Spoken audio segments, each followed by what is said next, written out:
গত মাসের ৫ তারিখ সন্দেশখালীতে শেখ শাহজাহানের বাড়িতে পৌঁছেছিলেন কেন্দ্রীয় তদন্তকারী অফিসাররা।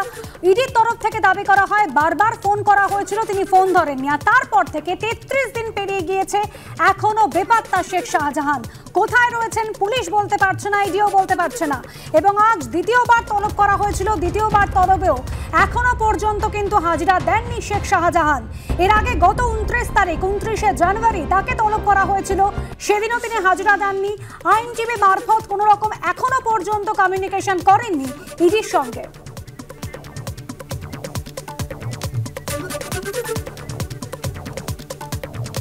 এখন প্রশ্ন হলো ৩৩ দিন ধরে শেখ শাহজাহানের হদিশ পাওয়া যাচ্ছে না। শেখ শাহজাহান আবার আগাম জামিনের আবেদন করছেন অন্তরালে থেকে। অন্যদিকে শেখ আলমগীর তিনি বলছেন যে শেখ শাহজাহানের সঙ্গে কোনো যোগাযোগ নেই, এমনকি তাকে আত্মসমর্পণ করার জন্যও শেখ আলমগীর বলবেন না বলে জানাচ্ছেন।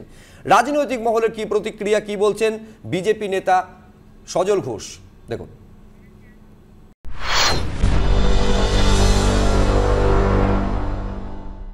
শাহজাহানের সাম্রাজ্যের যারা বিভিন্ন কর্তা ব্যক্তি, তারপর ওর ভাই বন্ধু যত আছে, এগুলোকে সব কোমরে দড়ি বেঁধে ঘোরানো উচিত।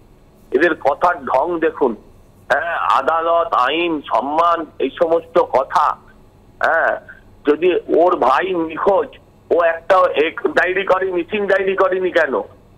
আর এতে করে কিন্তু ইডি, সিবিআই এবং কেন্দ্রীয় এজেন্সির সম্মানহানি হচ্ছে। এটা কিন্তু কেন্দ্রীয় সরকারকে এটা বুঝতে হবে।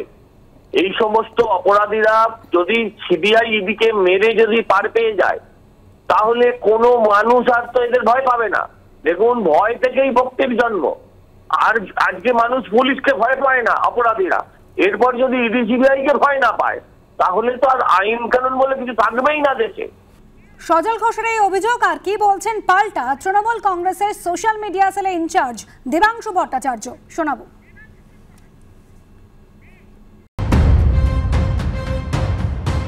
এখন আদালত তো একটা স্পেশাল ইনভেস্টিগেশন টিম তৈরি করেছিল, যার মধ্যে রাজ্য পুলিশও ছিল, যার মধ্যে সিবিআই এর আধিকারিকরাও ছিল। সেটাও তো হয়ে গেল প্রায় 10-15 দিনের বেশি হয়ে গেল। তো ফলে প্রথমে যারা রাজ্য পুলিশের ঘাড়ে দোষ চাপাচ্ছিলেন, পরবর্তীকালে সিবিআই কে সঙ্গে নিয়েও যে টিমটা তৈরি হয়েছিল, তাদেরই বা কাজ কত দূর? আমাদের তো বারবার প্রশ্ন একটা জায়গাতেই, বিজেপির একজন নেতা বললেন তিনি বাংলাদেশে চলে গেছেন, বিজেপির আরেকজন নেতা বললেন তিনি মায়ানমারে চলে গিয়েছেন। তাহলে তো এটা এই মুহূর্তে আন্তর্জাতিক একটা বিষয়।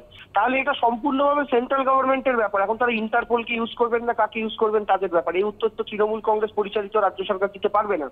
আর যদি মনে হয় তারা বর্ডার ক্রস করেছে, সেক্ষেত্রে জবাবদিহির দায়িত্ব এখানে সেন্ট্রাল গভর্নমেন্টেরই থাকবে, কারণ বর্ডার দেখাশোনার দায়িত্বও তাদের। রাজ্য সরকারের ক্ষেত্রে রাজ্য সরকার খোঁজার চেষ্টা করছে। যদি বিজেপি নেতাদের কথা সত্যি হয়ে থাকে, তাহলে এই দায়িত্ব কেন্দ্রীয় সরকারের।